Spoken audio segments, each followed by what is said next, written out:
이렇게 그 해도, 경도 뭐 이런 것들이었습니다. 이 정확하게 위치, 이 내배가 지금 어디에 있는지, 내배가 몇 월 며칠 어디에 출발해서 아, 내가 지금 위치가 어디 있다, 이대로 쭉 가면 어디로 가겠다, 이런 항로를 표시할 수 있는 해도, 또 시간이 얼마나 걸렸다 하는 시계, 이런 것이 굉장히 중요하게 됐습니다. 그래서 바로 정확한 시계가 필요하게 됐죠. 자, 그런데 처음에 인류가 만든 시계는 해시계라고 했습니다. 근데 우리나라에도 바로 이런 해시계들이 많이 있습니다. 가장 대표적인 게, 우리나라 뭐 옛날에 그 여러 가지 기록에 의하면 삼국시대부터 이미 해시계를 쓰고 물시계를 사용했다는 기록이 남아 있습니다. 우리나라의 그 해시계 중에 가장 정확하고 유명한 것들이 이제 조선시대에 주로 세종대왕 때 만든 것들이 있습니다. 그 중에 네 가지가 있는데요. 앙부일구, 천평일구, 정남일구, 현주일구의 네 가지 해시계가 있습니다. 그 중에요, 가장 해시계 그 시간이 정확했던 게 바로 앙부일구입니다. 여러분, 앙부일구는 지금도 경복궁에 가시면 보실 수 있죠. 옛날에 세종대왕이 이거를 크게 만들어서 종로하고 종묘에다가 이렇게 놔뒀답니다. 그래서 일반 백성들이 볼 수 있게, 아, 지금 몇 시다.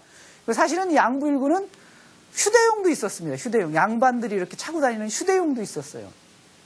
그리고 이제 물시계, 이런 밤이라든지 비가 온다든지 이러면 이제 시간, 해시계로 잘 수 없지 않습니까? 그래서 세종은 또 자경루라는 물시계를 발명하기도 했죠. 물론 이제 장영실이라는 당시 대신을 시켜서 이제 만들었는데, 요거는 이제 왜 자경루나, 스스로 이제 시각을 알려주는 시보장치가 있답니다.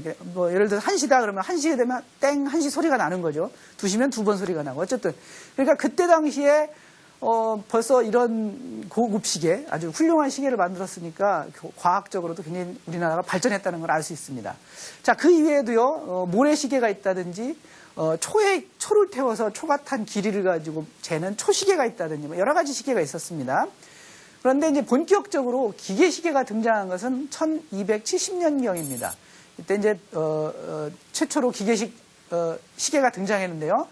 현존하는 것 중에 가장 오래된 것은 1386년도에 제작된 영국의 그 솔즈베리 대성당의 것이라고 합니다. 이거는 이제 진자, 지금 여러분들 혹시 집에 큰 벽시계가 있는지 모르겠습니다. 거기 보면 이렇게 시계추가 있죠. 그 진자를 이용해서 만든 시계였습니다. 그리고 태엽을 이용한 시계, 이게 이제 1510년에 독일의 자물쇠 수리공이 만들게 됩니다. 이 시계에는 시침밖에 없었습니다. 시침 하나만 있었는데, 이게 근데 시계의 발명 역사상 아주 중요하고 가장 획기적인 발명 중에 하나였습니다. 자, 그 이후에 이제 전자시계도 발견되고, 1929년도에는 시계 부품으로 최초의 수정이 사용됐습니다. 이거는 수정이 사용되면서요, 시간의 그 오차가 10년에 1초 정도밖에 차이가 안 났습니다. 아주 정확하죠. 자, 오늘날에는 세슘 원자 시계를 사용하고 있습니다. 이거는요, 1000년에 1초밖에 오차가 차이 나지 않습니다. 굉장히 정확하죠. 이 세슘 원자 시계는 세슘 133이라는 원자를 가지고요, 그게 91억 9263만 1770번 진동하는 시간을 1초로 정했습니다. 그러니까 뭐 굉장히 우리가 상상하기에는 상상이 안 되는 거죠. 그걸 1초로 정했는데, 이렇게 정한 거를 원자초라고 합니다. 그리고 우리가 이제 시간에는 또 다른 종류가 하나 있습니다. 지구가 어떻습니까? 저기 하루에 한 바퀴씩 돌죠. 이렇게 돌 때 하루를 24시간으로 정했고요. 그 다음에 1시간은 60분이죠. 그 다음에 1분은 얼마입니까? 60초죠. 그래서 24 곱하기 60 곱하기 60. 이게 얼마냐면 86,400입니다. 그래서 하루를 86,400초로 정한 게 바로 천문초입니다. 근데 가끔 이제 세월이 지나면 원자초와 천문초 간에 이게 0.9초쯤, 즉 약 1초가량 1년이나 또는 2년, 3년마다 그만큼 차이가 납니다. 이 지구의 자전이 항상 똑바른 게 아니기 때문에요.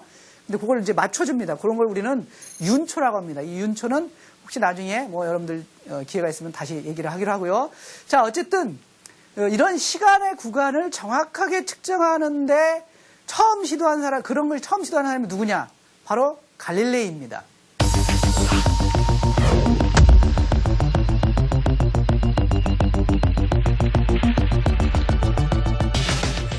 자, 갈릴레이는요, 여러분들 잘 알다시피 피사 대성당에 흔들리는 진자 램프를 보고 이제 그 의학을 공부하려고 하다가 수학 과학으로 전공을 바꾼 사람으로 잘 알려져 있죠.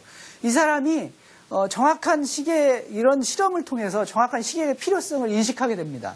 그래가지고 직접 물시계도 만들기도 하고요.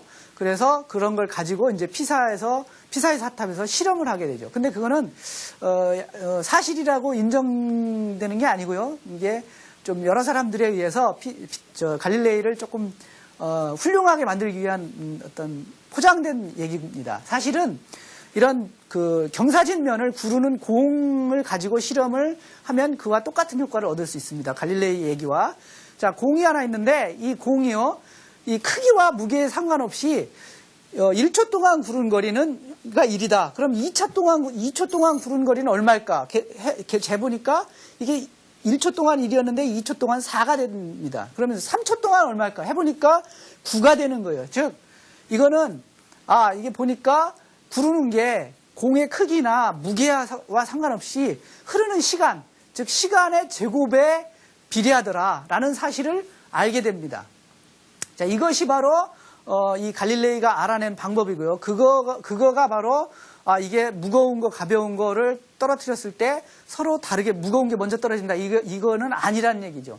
그래서 이런 얘기를, 이제 갈릴레이가 그 피사 대학에서 하는데, 당시에 피사 대학은 아리스토텔레스의 그 사상들, 지구가 중심이고 무거운 게 먼저 떨어지고 이런 생각들을 갖고 있는 과학자들이 다였습니다. 그러니까 갈릴레이가 거기서 그런 얘기를 하면 어떻게 되겠습니까? 요즘 말로 왕따를 당하겠죠. 그래서 결국은 갈릴레이가 혼자 됩니다. 사실은 갈릴레이가 또 성격도 그렇게 좋지는 않았답니다.